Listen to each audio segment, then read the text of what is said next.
not muted, if you could go ahead and mute yourself, please, that would be a huge help. We are going to, again, my name is Richelle Williams. I'm the Aquatics and Youth Programs Coordinator at Western Washington University. That's located in Bellingham, Washington, which is about 90 miles north of Seattle. And things are a little wild right now. So I am really happy to be chatting with everybody today, and hopefully we can find some solidarity in each other and come up with some great ideas, so that way we can all really come out of here with some innovative programming, and if nothing else, some comfort in the fact that everybody is in the exact same boat. So I just want to remind everybody that this is a safe space and everybody is in different stages of response to the pandemic that is currently happening. I am in Washington State, and so things have been really real here for a couple of months. And we had a stay-at-home order effective as of yesterday. So and things escalated here really, really quickly about 2 weeks ago. We went from, oh, things will be fine, maybe a little, you know, reduced hours, we'll figure it out, to we're closing tomorrow.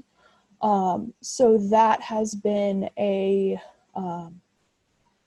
really emotional experience for me, and also kind of a really scary experience, because if I'm going to assume most of you were aquatics professionals, and I had never realized until I was working from my parents' dining room table last week that I didn't have a pool next to me. And I had never realized that after 15 years of working next to a pool, how much that was actually part of my identity.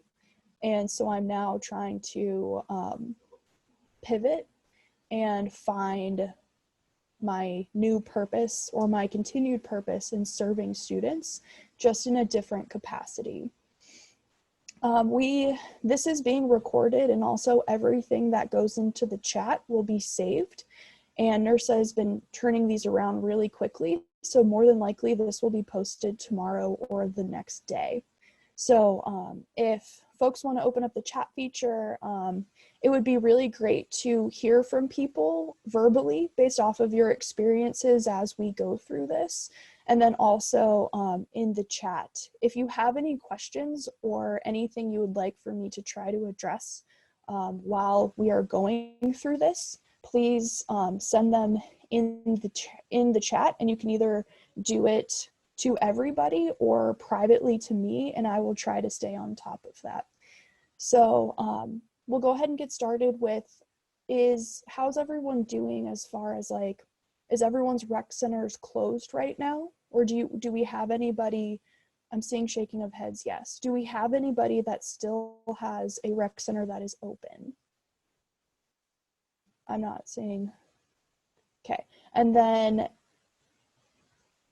is everybody working remotely? Yes, I'm seeing a lot of nodding heads. Nope, UNCA is not.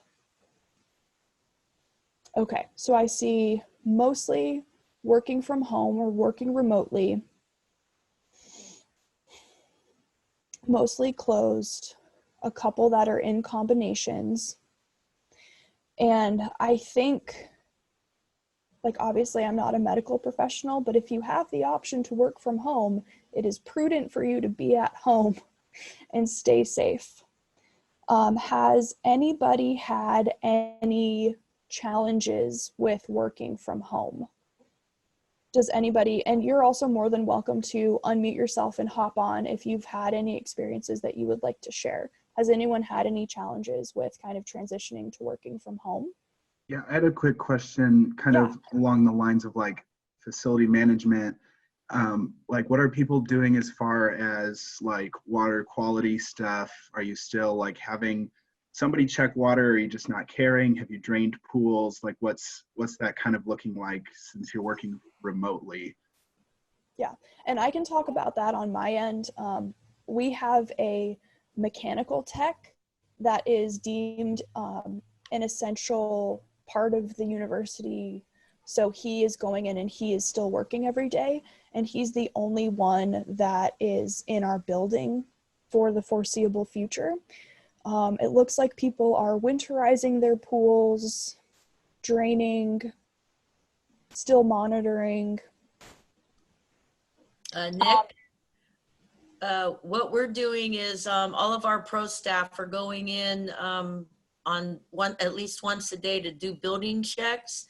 And then I go in 3 times a week and I do a full chemical test and I add anything that needs to be added. So we're only in the building 1 at a time, and it's only for the maximum of an hour just to check pipes and leaks and things like that. And everything's automatic at the pool anyway. So I'm finding that the chemicals are very stable. Everything's good. I turn the heat down. I turn the chemicals a little lower to try to save. But I've hardly had to do anything. So that's working good for Cal State Fullerton. So at UTSA, we're trying to figure out what we can do for our students to get them hours. And so one of the big things that we've been able to provide from an aquatic standpoint is they can still go in and they can check the chemicals and make sure that there's no major leaks in the pump room every single day. So that's kind of how we've been monitoring it. And then if they find anything obviously out of the ordinary, they let me know, and then we go from there. This is Jason Darby at University of Southern Miss. Our aquatics coordinator was not deemed to be on the essential staff list. So he's been still kind of every couple of days going and checking chemicals, but we finally made the decision to go ahead and we are going to drain our pool. We're in the process right now of cleaning it. Him and we had a few volunteers from our scuba kinesiology program have been kind of helping with that. But we're hearing that we may not get back open until towards the end of May. So just from a financial standpoint and from a chemical standpoint, we're going to go ahead and drain. We usually do it once a year anyways for cleaning. So we're just going to go ahead and expedite that process and do it now. And then that way we can shut the pumps off. We can get keep chemicals from going and try to look at it from a fiscal perspective on that, since we're losing a lot of revenue with the shutdown. Well, that leads into the next question, which do people have any sort of tentative dates to reopen, or do people have any? And I know that we're all kind of like, especially we had a mandatory mandate that we were going to be shut down for 2 weeks, and then we had our stay-at-home order as of yesterday, which means the earliest we could open is April 8th here. Does anybody? Jason said maybe the end of May. I see LOL no. This is Aaron Watkins from Coppin State University. As of right now, I know my supervisor will go in. He's going into the office. He's been every day this week. So I know he's going in and checking the pool chemicals and things like that. I am the aquatics manager there. So I go in when I can get there when he's not there, so I can just make sure everything's fine. I don't think that we've drained the pool yet as of right now. We are set to open, I want to say, between the mid or end of April. So it's looking kind of crazy right now with everything going on. But as of right now, that's just where we are. Yep. And what I'm seeing in the chat is that people are tentatively anywhere from mid-April all the way through June, the end of June right now, where everything is canceled. Are you all on a different kind of open and close or hours of operation schedule than what your on-campus classes dictate? So for example, we potentially will open in April, but all of our classes are moved online through June. So here at University of Wyoming, it's all online classes right now. However, as far as operations goes, most buildings are closed, including the rec center here. And at this time, we don't have a reopen date. I'm hoping in the next couple of weeks, we can sort of get a timeline going. But as of right now, we don't have a reopen one. FSU has been told that we will be online until the start of our summer C, which is the first attempt to reopen, but that's not until June 22nd. So we will be closed until the earliest June 22nd when they want to reopen classes in person.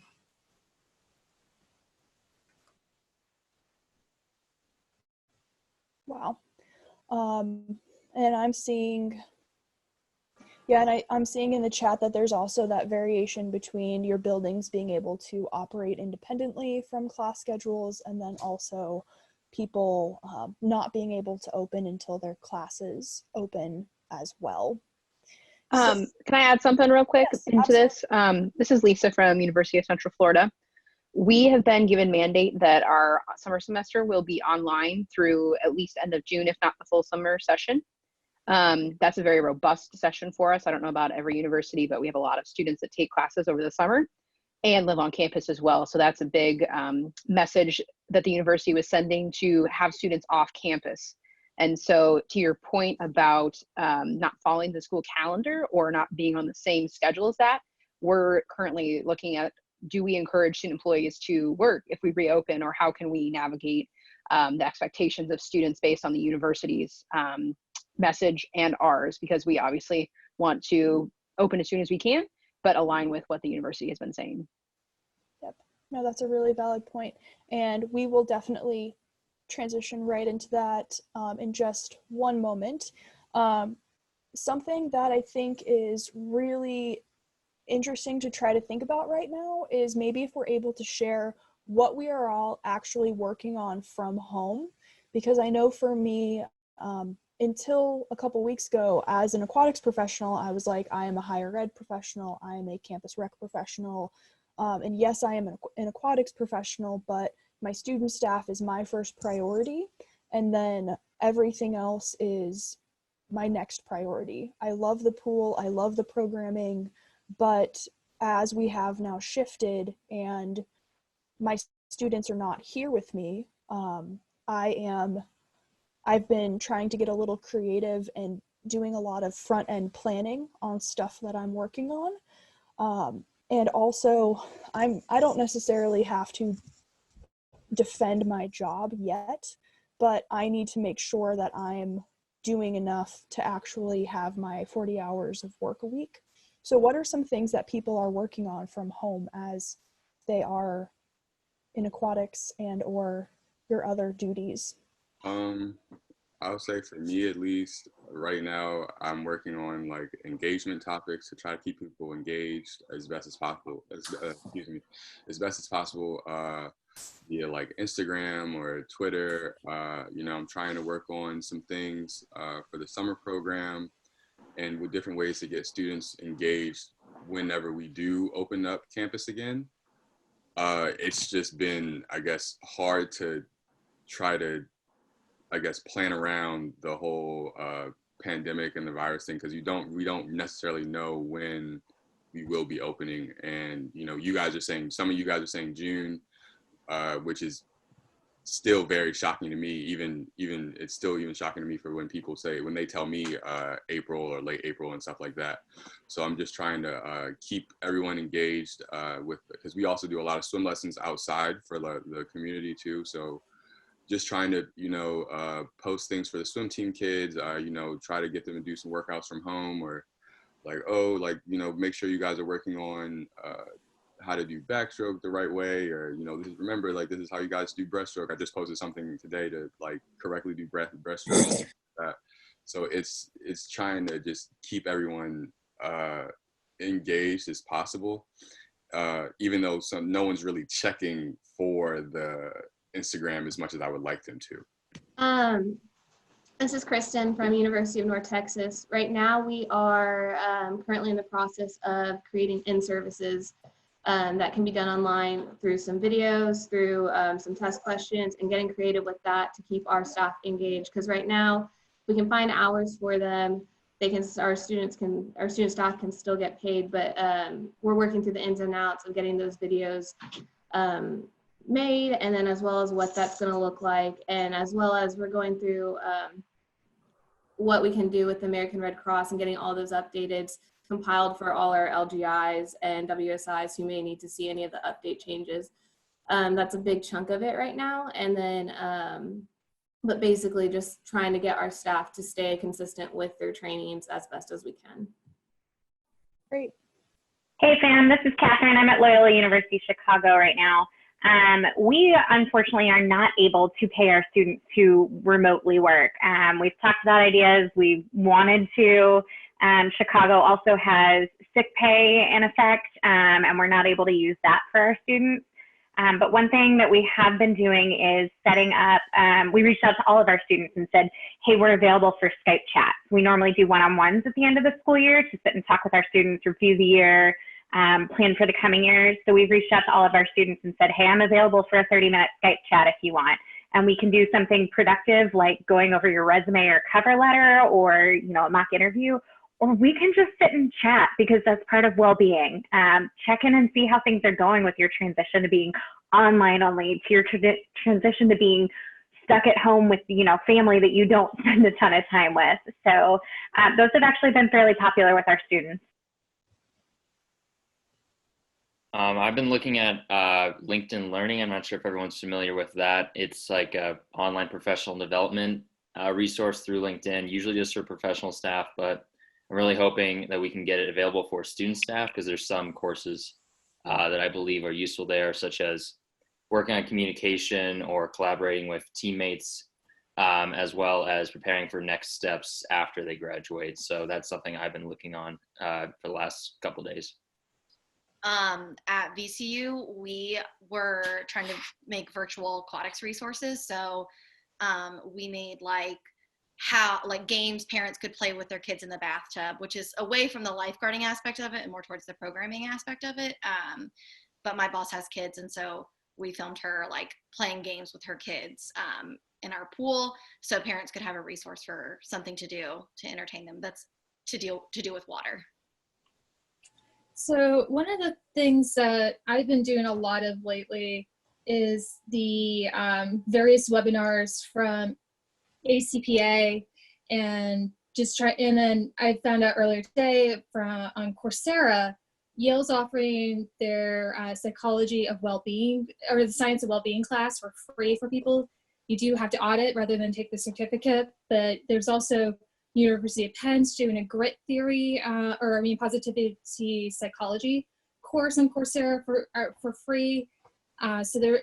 That I've been trying to up that educational end, and then one of the things that I will be doing eventually is creating more of the first aid training with some of the stop action videos with the stuffed animals and different things, just to give people a first aid refresher that in something that a much sillier way, just so something, especially since I don't have my CPR or dummy with me, or being able to use some of the equipment that I normally would use.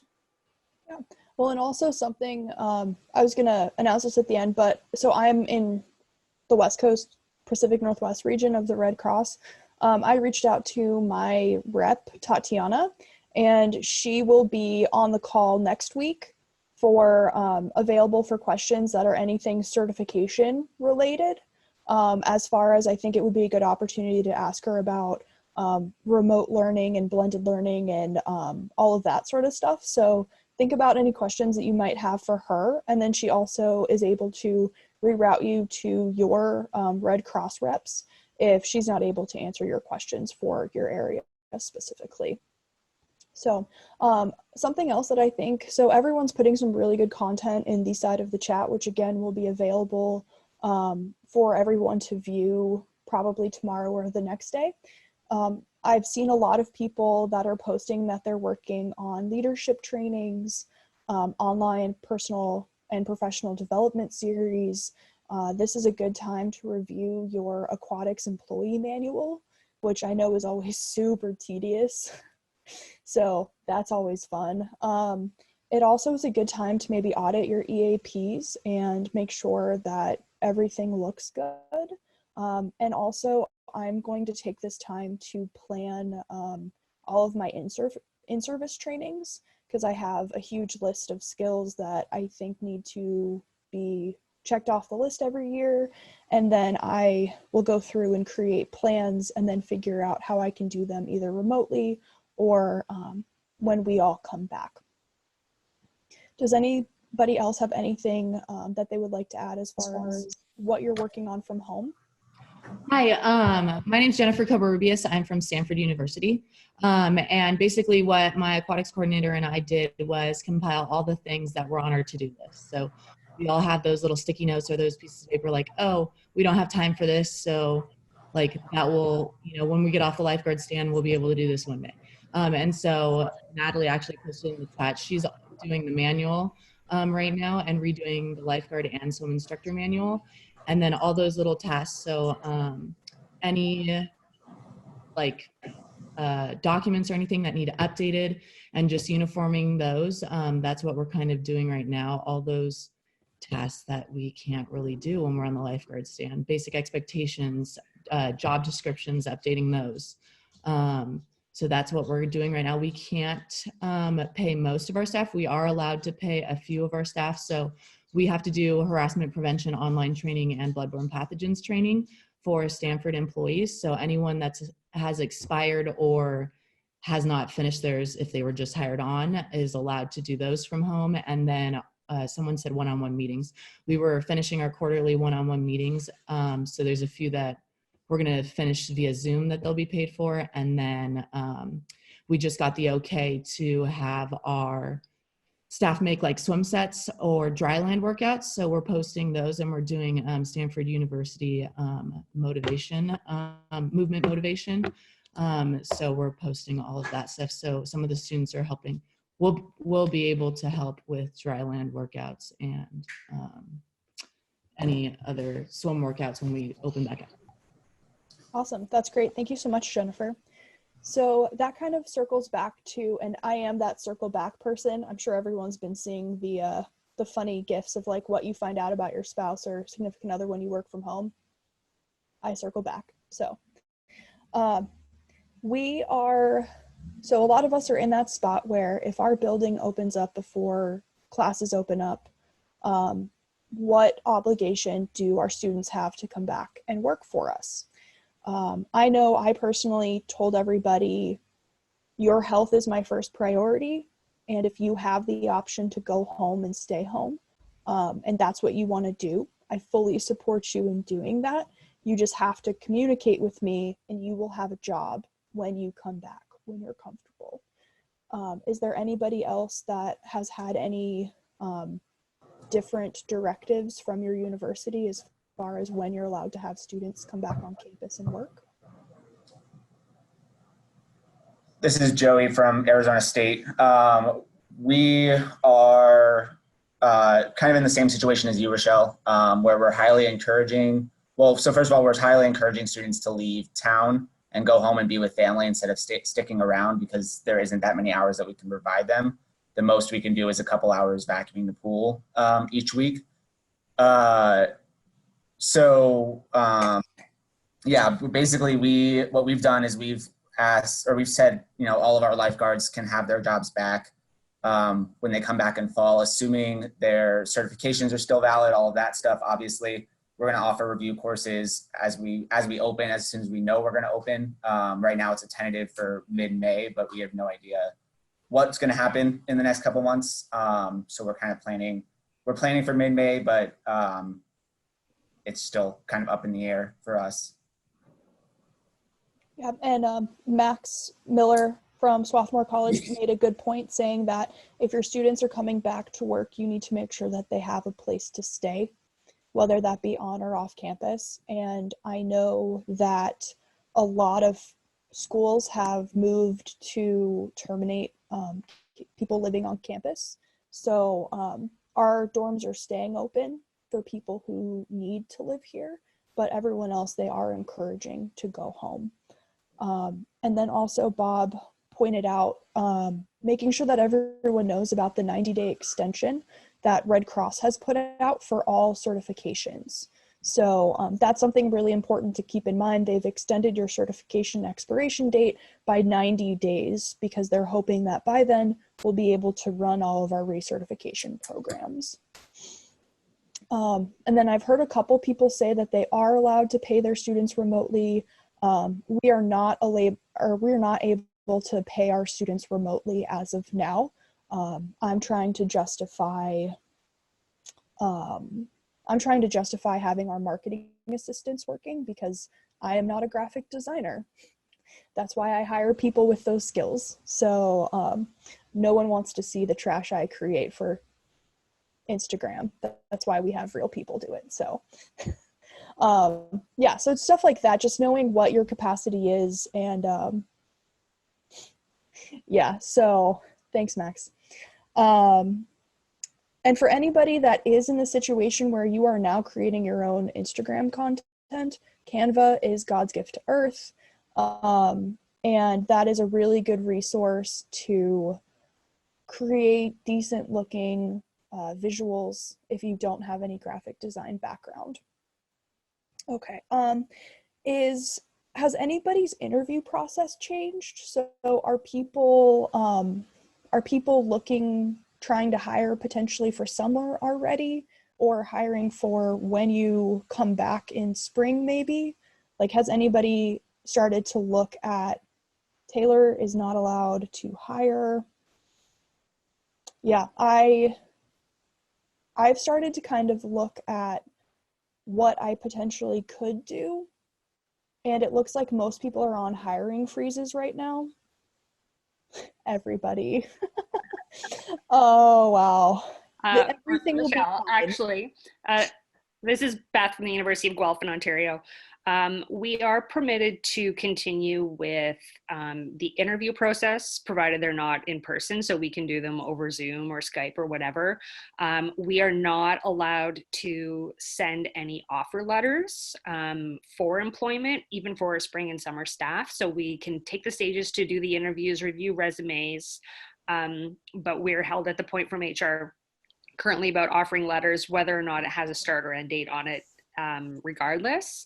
And then the discussion with my lifeguard staff is that it is still dependent on successful completion of an in-water skills evaluation once we are returned to the facility. So this is really only step one of interview.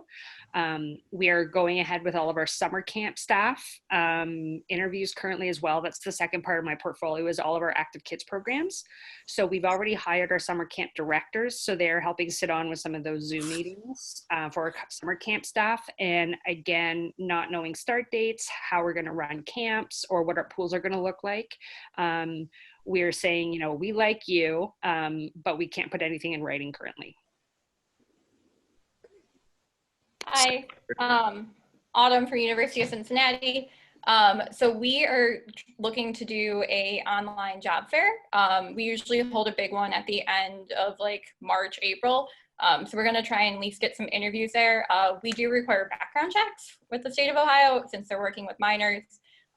So that process is on hold, but we can at least start the interview process. Also, starting tomorrow, we're gonna start interviewing our current staff for our aquatic supervisor position and do that online too, just to get ready for summer. But that's kind of where we're at with this hiring process. I'm not sure about our in-water skills because we do have that. And that tends to be the biggest deal breaker in hiring lifeguards. And so I think maybe do the interview process, get those questions answered first, and then come back and do that water skill. We're in kind of the same boat, Autumn and Beth, where we're looking at starting the interview process and offering conditional on the fact that they can pass a swim test or a skills test when they get back. Because we were supposed to have tryouts and interviews the week we shut down. So we have a list of interested candidates. It's just a matter of, we're just trying to touch base with them and saying like, hey, we still really need you to work for us over the summer. And trying to keep in touch with them so they we don't lose them, even though we know we're probably going to lose a significant portion of them. Hi there. At the University of Georgia, we are looking at doing virtual interviews as well, but I did want to ask everyone here what that looks like, because we are having to build our summer schedule out ahead of time as soon as we have our tentative open date.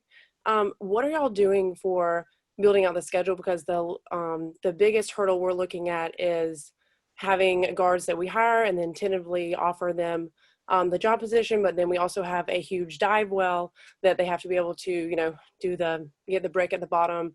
And what makes us nervous is going ahead and creating a schedule and then like promising these guards these positions, but then if they fail their skills test before we actually, or when they come in to actually complete it, we will have to remove them from the schedule. So does anybody have any advice on what they're doing for building out the schedule ahead of time, but then filtering those guards in if they pass or fail the skills test? So I can just tell you that again, working at several different universities, I used to rely really heavily on if they don't pass the skills, that's it, they're done. And I have pivoted in the last couple of years to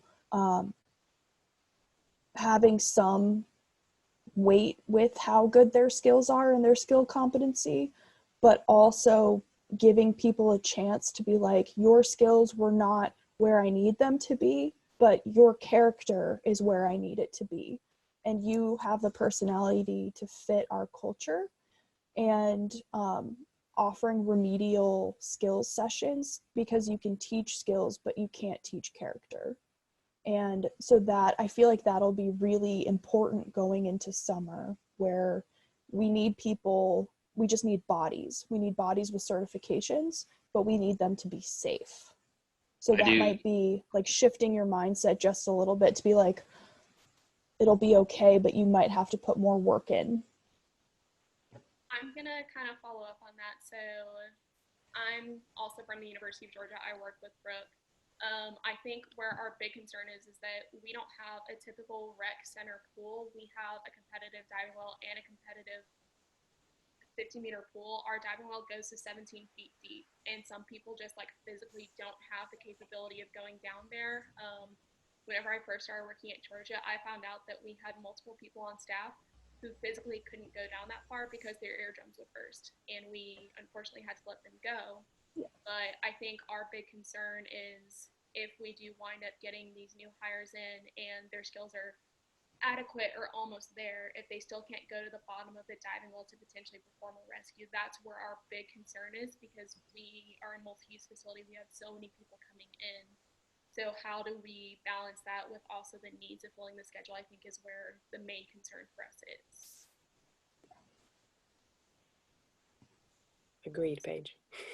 Yeah, no, that makes total sense. A 17-foot dive tank is a whole other thing.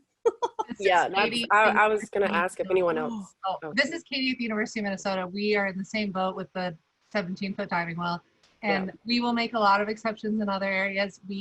You can't make an exception in that. It was like 10 years ago, there was an incident in Iowa where someone we knew had to go in because the lifeguard couldn't, so she had to go in her dress clothes to go get someone because they were at the bottom. So it's not worth it. Like, in other areas, I understand where you can teach someone some of the simple saves. You can teach someone how to backboard better. You can't teach someone to go to the bottom without extensive swim lesson training, essentially. Yeah. My pool's 7 feet deep. I guess I should have made that clear with saying maybe those specific with dive well pools. That's our biggest issue. Other than that, our guards are accurately perform all of their skills, but it's the dive well that scares us. We don't want to put them on stand or have to cater the rotation around them not having to go to the dive well. So that's the problem we're kind of running into. So yeah, those pools specific with dive wells, I'll say. I don't know how your hiring goes, but we've had people who couldn't do the lifeguard diving well test, so we moved them over to our Learn to Swim program because that's all in shallow water. They don't have to be in the diving well. So if that helps. And I would also suggest, I can send you, Brooke, if you wouldn't mind emailing me, I can send you the names of my LGIT Academy instructors. And we had to go down to the bottom of the 13-foot tank for my LGIT training. And they had a whole series of progressions.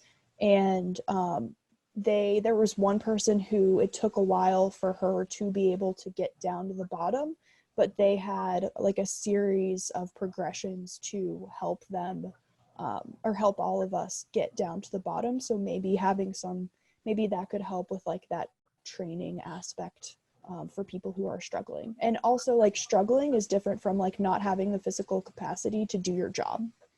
Yeah. Awesome, thank you. Brooke and Paige, this is Linda McKee, also from Minnesota. Just to address your scheduling question, we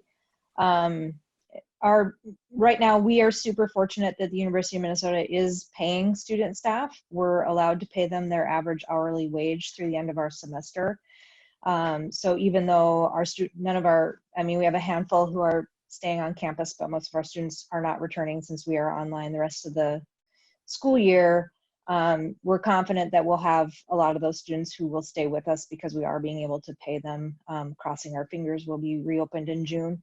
Right now, in terms of scheduling out the summer, we have obviously a full slate of events this summer. Right now, the only event that we have officially had canceled for this summer is the Paralympic trials, obviously with the Olympics being postponed. So we haven't really changed our event schedule. We haven't officially canceled anything past April 30th right now, which was the USA Swimming sanction end date. So we're holding on the May, June, July events until we have more direction from them, but we're scheduling those events as normal. In terms of our just open hours that we schedule, we're essentially going to wait and see. And once we know what students are coming back and what our hiring outlook will be, then we'll schedule accordingly. So, I normally have, open swim and lap swim available 6 a.m. to 8 p.m., Monday through Friday. Right now that might look like I have 6 to 8 a.m. and 11 to 1 p.m. and 3 to 5 p.m. And we'll just, we've been transparent with our members and students that we don't know what the schedule will look like when we reopen, but we'll be open as much as we can. So I think the key is just being transparent with your users that we have no idea what things are going to look like when we come back, and we'll schedule what we can schedule with the staff that we'll have available. Awesome, thank you so much. So we had a question sent to me by Kristen, and she's wondering if anybody has any plans or clearance to schedule deep cleaning of your pools or facilities based off of the new research that's come out that COVID-19 can live on surfaces for potentially 72 hours, and how people or their facilities are managing that deep clean that is required. So last week, when we found out that we'd be transitioning to remote work and the facility was closed, we already had student staff scheduled for Tuesday through Friday of that week because of the spring break. And so what happened was, for those who are already scheduled, we turned that into a deep cleaning session, essentially, for the entire facility, pool included. All the dumbbells, barbells, every surface of the gym was cleaned. And so that was our deep clean. The professional staff will probably go in a little bit, in another week or so, to clean again, just to really get all those nooks and crannies. Yeah, so Carlos Garcia, Texas A&M. So this is our first day working remote from home. We just got shut down yesterday. And so up until a week and a half ago, we were opening up the rec center and counting how many people were coming in, no more than 50 when the 50 count was still available. And then we would shut down the whole rec center from 2 to 4 the first week, and then 2 to 5 the second week. And we would do deep cleaning during those hours. So it'd be all hands on deck. All staff would come in, disinfect everything in the facility, and then reopen. And then at closing, we would disinfect the pool area, the auditorium area as well. So that's some of the things that we took in precautions. There are some things that I'm reached out to my vendor. Richelle, I can send you the link. It's basically a chlorinized super soaker type tab that they put in.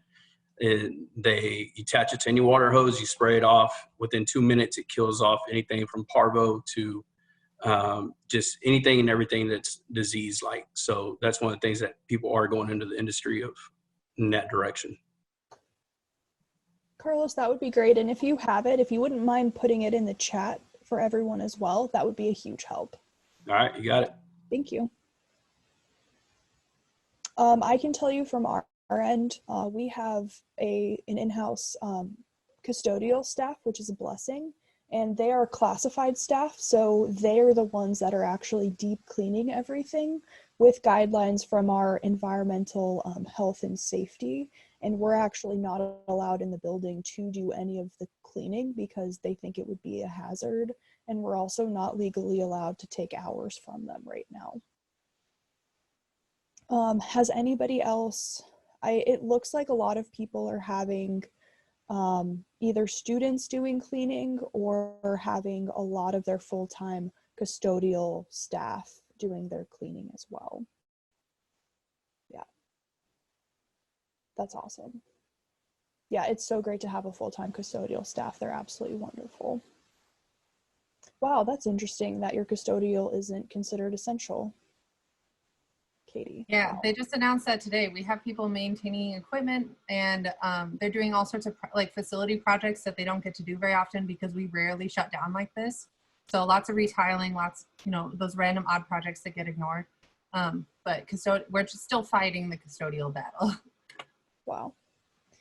So I think the next thing that I would hopefully be really helpful for everyone for us to kind of talk about are ideas for alternative programming. I know coming from an aquatics background, like I did club swim team and then played club water polo. And so I don't do much land. I mean, I've started to do land-based activities, but I very much feel like a fish out of water right now, trying to figure out how to appropriately offer programming for the masters team that I coach, because they're like, we're at home, we want workouts. So does anybody have any ideas for alternative programming that you are thinking about offering or that are in the works that you would be willing to share? Hi, Richelle. Marcos here from Portland State. So I also felt like a fish out of water. I was like, there's no pool. What are we going to do? So I did a quick search on YouTube, and I found a YouTube channel called My Swim Pro. And they're actually live streaming a lot of dryland workouts geared for swimmers that are currently out of the pool. And they have a lot of content already. And every Sunday they live stream a new workout and then they upload it. So you could either do it as they're live streaming it, or you can push it out to your members. So I've been using that, My Swim Pro, on YouTube. Awesome, thank you.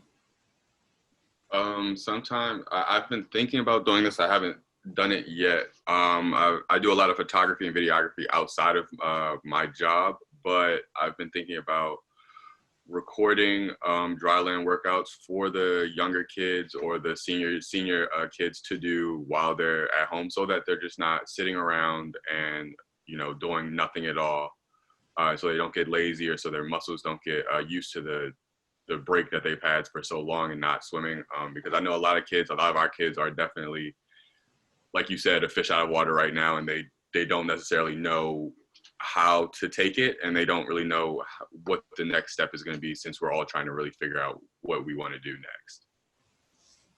At University of Guelph, our swim club coach has been doing dryland video workouts, if not daily, every other day, and challenging it out to the swimmers, including the Masters Club. What we're also doing with our fitness and recreation members from our facility is that we're also offering virtual fitness classes through our Instagram, typically at lunchtime, but sometimes they're in the evening. So that way there's no need for membership, and there's a huge variety of what we offer. So we were trying to push our swimmers to using that as their dry land of activity. And then for our engagement for our camp families, we're doing virtual camp on our camp's Facebook page. So 2 to 3 times a week, we'll post videos from our camp director about activities, partner games they can do at home, crafts ideas. So we're trying to do engagement for customers as well as our part-time employees to keep their skills going. If you're looking for another resource online too, we've used them in in-service training. It's called lifeguardsloveyoutube.com. And they have a lot of great videos about, you know, stuff you can do at home that's maybe not skill-based in the water, but also scanning games and drills, awareness, even them, you know, just having them watch rescues online, and then you can have open discussions. If you do happen to have those team meetings, those are also really good to do. Great, thank you, Beth. At Weber State, we haven't put anything out yet, but I've been rating the US Masters website for articles and videos for dryland training, and they have a lot of specific articles for dryland training to improve stroke performance. So they have some videos of workouts that you can do for like improving your backstroke or improving your butterfly, things like that. So I'm getting together those resources to send out to our swimming groups and our swim club. And then also just for the social aspect for Masters swimming, the Masters team I'm on is doing weekly game nights just so that they can get together somehow. And we actually have one of our old Masters coaches as one of those like endless pools, and he's letting people schedule time to go use his endless pool. That's awesome. I wish I had an endless pool. That would be so nice. Yeah, those are all wonderful ideas, and we'll be able to compile a list of these ideas, and I think it would be really great for all of us to, maybe we'll post them on Connect or have them somewhere else, so that way we can all, like, we don't need to reinvent the wheel, we just need to figure out how to connect with people who are probably feeling pretty lost right now. A couple other things that I have thought of are doing a virtual aquatics themed like movie marathon, and my my marketing assistant was able to come up with 4 different aquatics themed movies, and then just schedule it out and have people be like, here's some aquatics themed movies, watch them and let us know what you think. And I also was thinking about starting a virtual kind of a swim training series, so like a tip of the day. There's also a lot of resources on YouTube about triathlon training, so if you're able to maybe start I know a lot of people are thinking about doing virtual 5Ks. If this whole thing lasts until summer, I know a lot of us hopefully live near bodies of water that will be open, like lakes and rivers and things.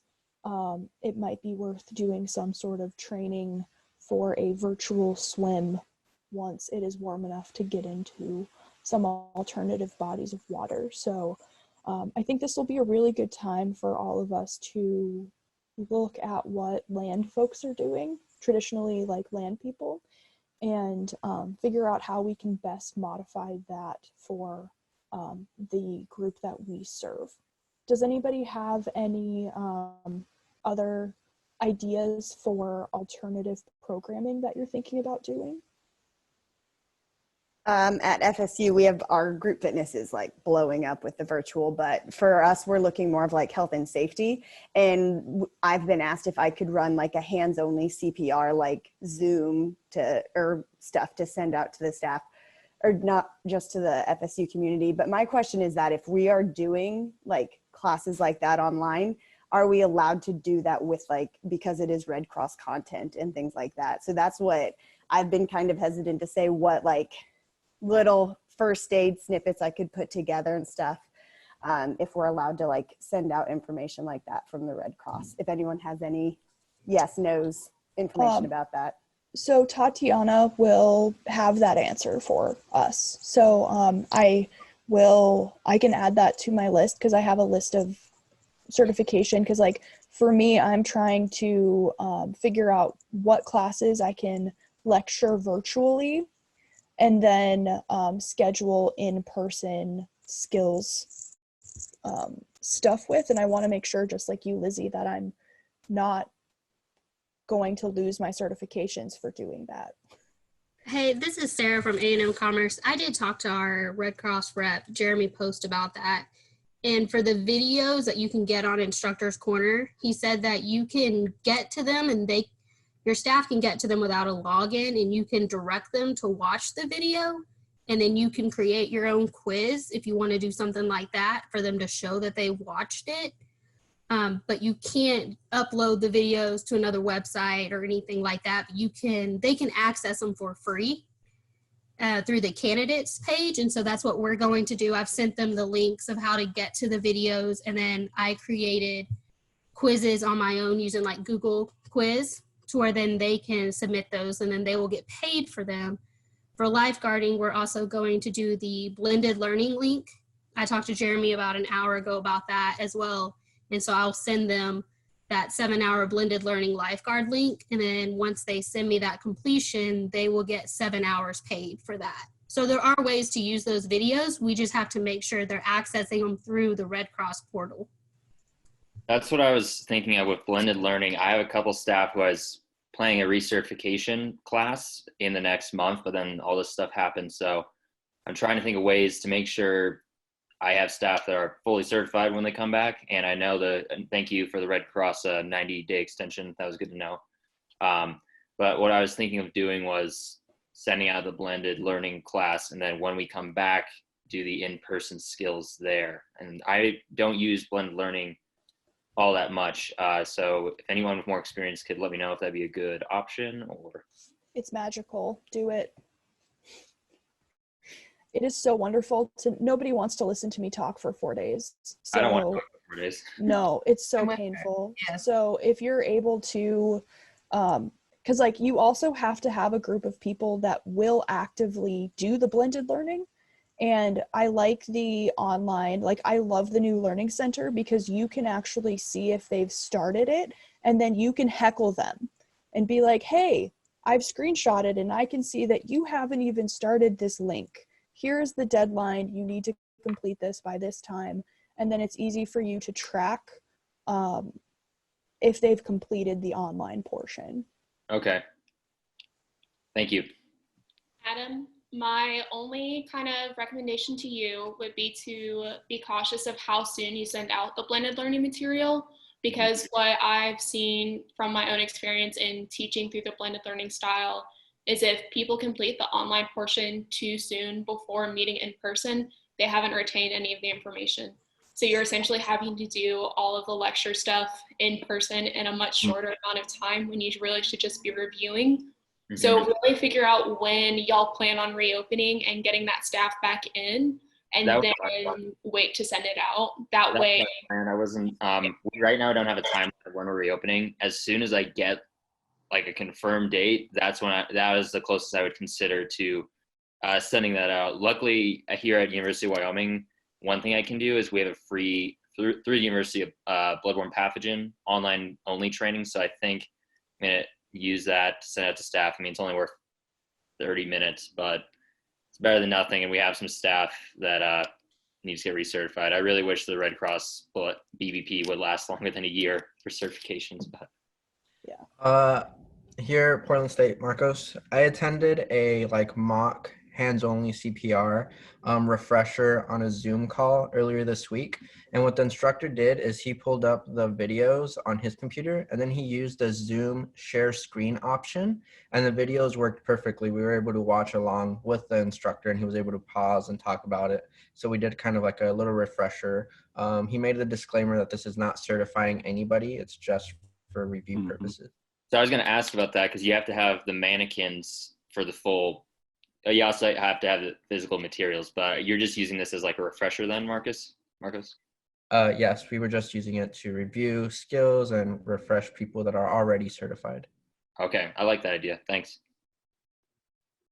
Also, Bob gave me another little tidbit. The 90-day extension is available for free, but there will be an additional online class that you have to complete in order to maintain your certification through that extension. And again, like I had previously mentioned, my rep will be on this call because we're doing another call the same time next week. And I think we can dive a little bit deeper into our options for Red Cross during the first part of that call. So if you have any specific questions, please let us know so that way we can make sure that she is able to answer those for you. Also, so I think we've got a couple minutes left. Does anybody have, I've heard a couple of folks talk about doing virtual in-services. Has anybody thought about doing a virtual in-service? What does that look like? Could anybody talk to us about their experience with that? So I have done digital in-services I tried to do it 2-3 years ago. And I found you have to have reflective questions, and you want to make sure that it's not just something that they can find the answer by Googling. You want to make sure that they actually read the content that you're asking them to read. So by having the more of a reflection or an opinion from what they were reading was definitely much more useful, or having them answer more paragraph style or short answer style questions rather than just a quick like ABC or so, because you can actually make sure that they're getting the material, and also even having them supply some of the link videos or creating some of the content itself is also very useful. I did move away from that pretty like after 2 years though, because I wasn't, like, half my staff wasn't doing it on a consistent basis. I was always hunting them down, where it was easier to do it as a setting up the in-person meetings, because then they were much more likely to do the work. But now that everybody's doing remote, I think that will change a little bit. But I did definitely move away from that digital creation. Great. I think we have time for one more comment, or one or two more people, if there's anyone else that has a question or something they would like to share. At FSU in last semester, I had groups of employees and they all had to film themselves doing a rescue together, and that worked really well. So all of them had to perform a specific piece to it, and they all had to do it multiple times. And so maybe if they're not all quarantined together, they could show what an entire primary assessment looks like on whoever is living with them, and making sure that they make, I always told them the more dramatic, the better. So that worked really well. So they all didn't have to come in and do it. They all did it on their own time and stuff like that. So having them film and send it in worked well for us. Yeah, at A&M Commerce, we are actually sending that out next week. We're directing them to a couple of the videos. This is more specifically for our dry side staff, but like the videos about sample, and then having them record themselves of the most creative way of how they're going to do that interview. So whether it's a sibling that's in the house, or a roommate, or I know some of my staff are probably going to put a stuffed animal or do role play. We're going to encourage them to get some creative with it. So we're going to do the first 2 videos. We're going to do sample, going through that interview process. And then the other one is going to be controlling bleeding with what you have in your house or apartment, and how creative can you get with that, keeping in mind all the key things that you have to safety-wise. So we're excited about it. We're going to see, I'm pretty sure some of my staff are going to get really creative. So we're going to have to put that disclaimer of being appropriate as well. But I think it'll be cool, and they're kind of excited about it too. Great.